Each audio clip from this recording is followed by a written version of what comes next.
JHK here for the AllStar, and join me right now is featherweight prospect Michael Stack. You're in fight week, Michael. How you feeling? I feel really good, man. This camp kind of has been a long one, but in the sense, like I've just been preparing for a long time, but I feel smooth, feel relaxed, and just ready to bring it on Friday. So it feels great, to be honest. I'm ready to get in there. What is the process you usually take during fight week? Everybody's a little different. What are some quirks you have, maybe? Um, so I obviously I take camp very seriously, and I work on specific things throughout the through practice and throughout the camp. Uh, One thing in particular, this camp that has been really nice is the diet. I don't feel miserable and just like I'm hating life. You know what I mean? Eating the same thing over and over again. I switched it up this time, and I was able to, you know, enjoy my food a little bit more, and just this time around we did more prepping, and so that was kind of nice. But as far as like physical training goes, um, dude, I'm just always doing the same thing. I'm grinding, going all the way down to uh, elevation, which is Team Easton's, like where Gaethje and those guys train. And I also train at Trials Mixed Martial Arts up here in Fort Collins. And then I bounce around a couple of jiu-jitsu gyms. So um, that type of stuff, getting different looks and new feels for things, I like doing that for sure. But yeah, that's how it's been going this far. All right, let's talk about the diet first. Did you bring in like a nutritionist, or do you have like a sponsor that provides the meals, or are you just making your own meals? So I make my own meals, but they're guided, right? So they'll be. I contacted my management team, Iridium, and I asked them if they had any nutritionists that they worked with, and so they gave me the name Tyler Minton, and it has been one of my best cuts. I think I'm the lightest that I've been before a fight, going into fight week. So that's exciting. And it really hasn't been miserable. And, in some of my past cuts, my last three, I, I stuck to a specific plan, and I had to eat this every single day. And, after 6 weeks, that gets pretty miserable. But, if a fight falls through, which last year a lot of fights fell through because of COVID. Things were always getting moved and pushed back, and guys were getting sick with COVID and stuff like that. So, I last year I felt like I was eating the same thing for almost like a year straight, and that kind of like gets miserable, and you start not enjoying it. But this time around, he allowed me to kind of mix up my foods, and I was able to eat, obviously clean, but whatever I wanted as far as in his guidelines, and it was much better, much better. So I like the approach. For yourself, you're 5-1. You suffered your first loss in 2020, like right at the end of the. I don't even know if it's the end of the pandemic, but once things started opening back up and shows started going against Kai Kamaka, what did you learn from that fight, and what could you? Was there anything you could build off of it from? Yeah, a lot of people ask me this, and that fight was pretty close. As far as I think he won the first round, second round, I clearly won. I think I almost knocked him out in the second round, and in the third round, I rocked him again with a left hook, and he started being smart, and he utilized the whole game. Right, he took me down, and even though he didn't do a whole lot of damage there, he had the mental capacity to be like, this is how I'm going to win this fight, right? And he adapted to, uh, he just adapted quicker than I did. The first round, I had to adapt to his striking, and I ended up doing that. And then he adapted again, and I was a step behind him.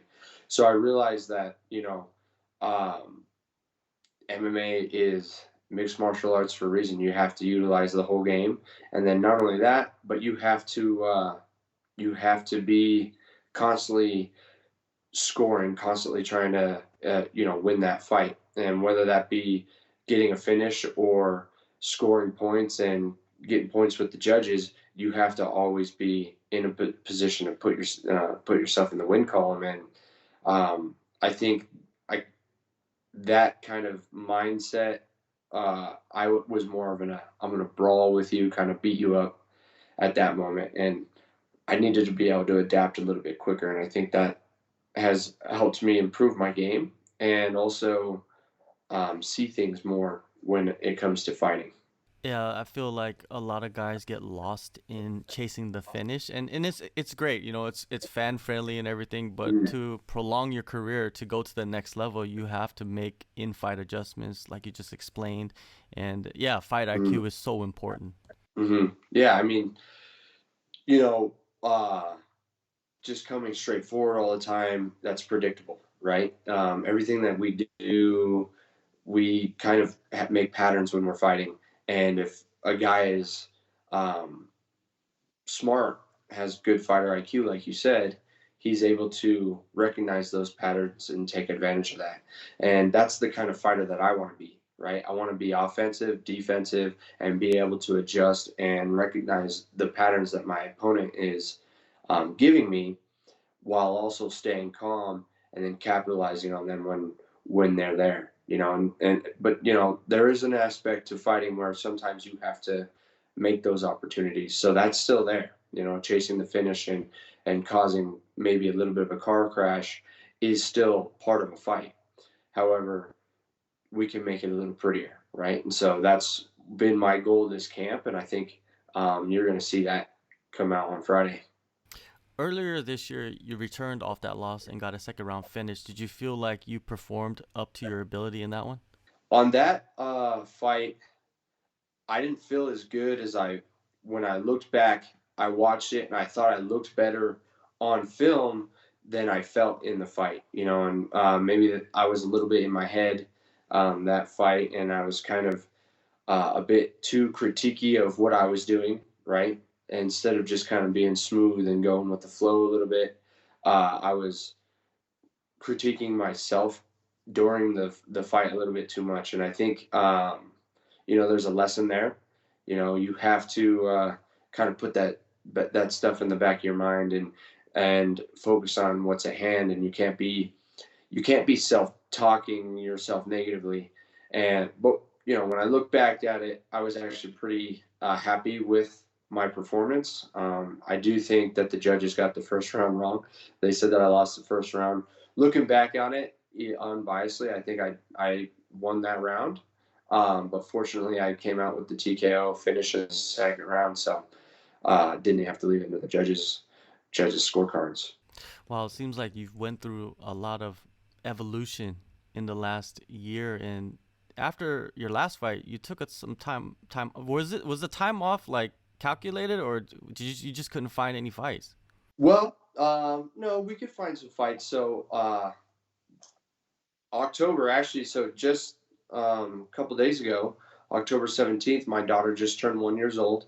So for the fight for that you're talking about in January, my daughter had been just born in October. I was supposed to fight Mappa in November, and then I ended up testing positive for COVID. So that had to get pushed back to January. And then I ended up fighting him, and I wanted to take a little bit of time off to spend time like enjoying my infant daughter, some family time. But then it was right back to getting to other stuff life wise. We looked for a house, and I ended up buying a house in April. And that's a whole lot of stress, a whole lot of work. So even though I was still training and being prepared, I wasn't really pursuing a fight at that moment. I was just focusing on kind of like getting my life together with my daughter, the house, and everything like that. And then some other things happened, personal stuff later on where it had to be pushed back. And other times, shows were pushed back. I was supposed to fight, I think, sometime in July, and then the opponent turned me down again in September. Things didn't work out personally for me, so there was some stuff in between that just kind of hindered that a little bit, but no injuries or anything like that. Oh, that's good. Good to hear. Now, with this opponent coming up, Jackson Filho, what do you know about him? What can you tell us about the matchup? Well, I've only seen one of his fights, and according to him, he's a Muay Thai Brazilian Jiu-Jitsu dude. So whatever that means is his style is he likes to bang, like he's a Muay Thai guy, and he's obviously a black belt on the ground in Jiu-Jitsu. Comes from Brazil, so I imagine he has good Jiu-Jitsu. Um, from what I saw in his last fight, he struggled a little bit with guys putting on some pressure and some wrestling. Not to say that he doesn't have um, good submissions and good striking, but when guys put the pressure on him and kind of like, um, make him fight a dirty fight, he had a little bit of a difficult time with that and lost a unanimous decision. Um, I expect, obviously I'm going to respect my opponent, but I go in there Friday and I'm expecting to beat the shit out of this Yeah, dude. You know what I mean? yeah. For sure, man. That's the So mentality, right? And with yeah, I this, mean, yeah, uh, yeah, I mean, dude, it's a fight. At the end of the day, he's trying to hurt me, so I got to go in there and hurt him. And it's dog eat dog, at this point. So no hard feelings. I don't have any problems with him. I don't dislike the guy, but he's standing in the way where I'm trying to go, and I know I should be there. And this is just one more stepping stone in my mind.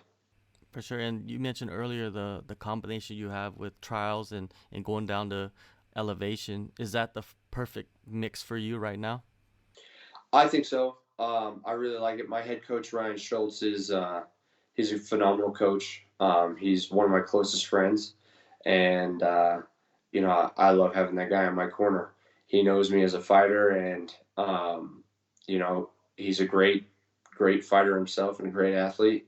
And then going down to I forgot to mention too. I train at pound for pound with Justin Hofton, um, and then I get my sparring with those high level guys at Easton. So I'm getting good looks from guys that are a high level, and then I'm getting coaching from guys that are at a high level. So to me, that's just exactly where I should be. And you know, uh, it's a long drive. That's the only thing that sucks about it, but it's worth it at this point.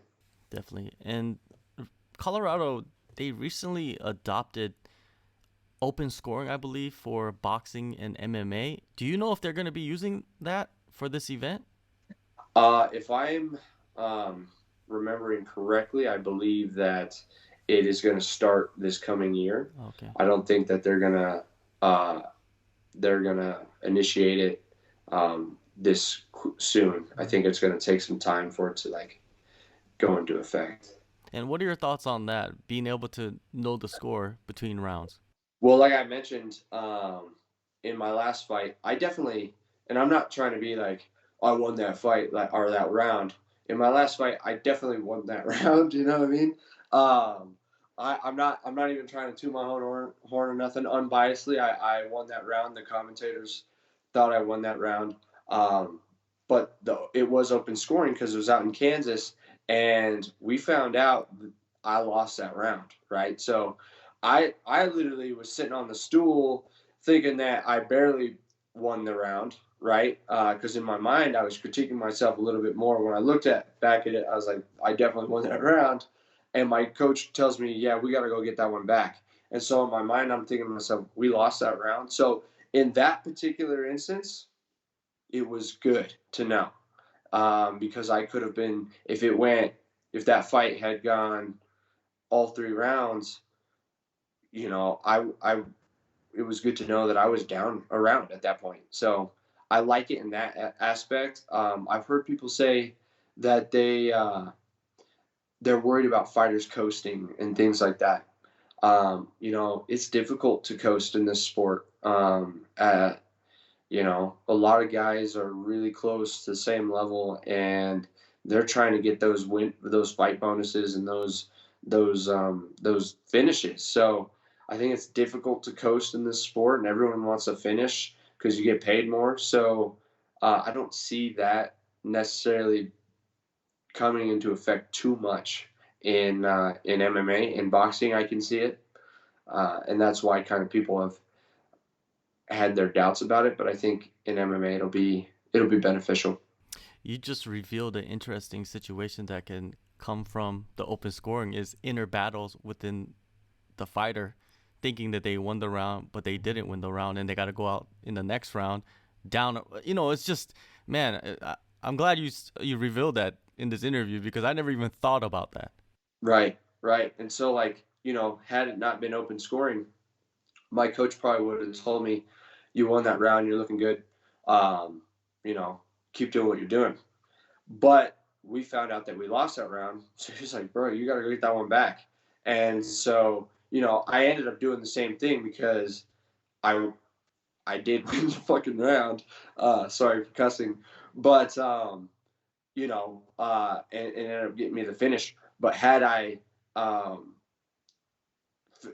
had it been a different fight, I probably would have adjusted and done something differently and started thinking about a new strategy to win that fight. And I think, you know, with the Kai Kamaka fight, we knew we lost the first round, even though it wasn't open scoring, and we knew we won the second round. So we knew that the third round was important. And, I think in that sense, like it was just who could get their score the most, and he ended up edging that out with the takedown. So yeah, I don't think personally, I think it would be good to have open scoring. Hopefully we'll see. I just hope that the guidelines are the same everywhere. That's what I'm hoping for. I don't want fighters to go here and have different rules here and then go here and have different rules here. Everybody should just have the same rules, the same guidelines and regulations. Anyways, Hmm. October 22nd, man, LFA 116 is coming up real soon. Thank you so much, Michael, for the Yes, time. sir. Hey, thank you, and thanks for having me on.